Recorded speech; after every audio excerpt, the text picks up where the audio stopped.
For several weeks, U.S.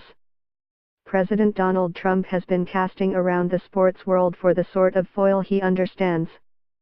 Someone who is above reason and good sense, and would simply like to toss your mom is so fat jokes around with him while the world gawps. Unlike the realm of politics, sports has turned into a comforting milieu for the president. It's the only place his incoherent rambling predictably elicits the desired reaction chaos. In a matter of weeks, he's tipped the NFL into tumult, fomented open revolt in the NBA, split ESPN down the philosophic middle and, working in tandem with ownership, made the NHL look leaden and gormless. Story continues below advertisement. But he has thus far been unable to find what he really wants: a high-profile individual willing to slither into the medium OSH pit with him, strip to the waist and trade online slaps for a nice, long while.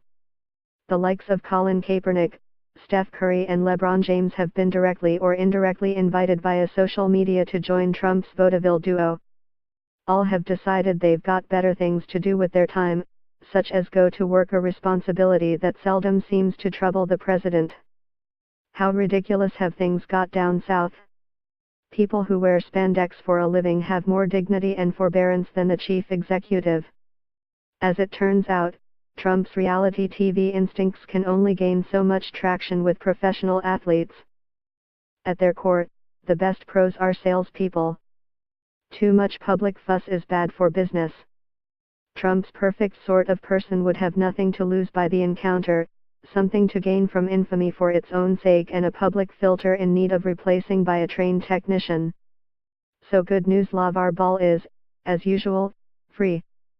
Over the past year, Ball has become notorious as America's loudest and most over-involved helicopter parent. His son, Lonzo, is a rookie with the Los Angeles Lakers and an unusually shy and retiring fellow, which starts to make sense once you get a load of his father. Story continues below advertisement. Story continues below advertisement. The elder Ball will say anything at any time without the least regard for whether it makes any sense or has any basis in truth. He has claimed he was a superior one-on-one player to Michael Jordan in his prime. He wasn't. That Lonzo was already better than NBA MVP Curry. He isn't. And that Nike would give him $1 billion shoe contract. It didn't.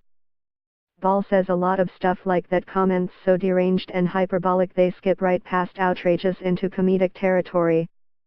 With these credentials, it's a wonder he hasn't already been appointed vice president. Depending on your perspective, Ball is either emblematic of societal decay or harmless fun. He is a bit of a dope, but on the plus side, he does not have the nuclear codes tucked into his golf bag. Ball floated into Trump's tunnel vision over the past week when his middle son, LiAngelo, a freshman at UCLA, was arrested for shoplifting while on tour with the team in China. In what might be the only successful foreign policy intervention of his presidency, Trump convinced the Chinese to spring LiAngelo and two of his teammates.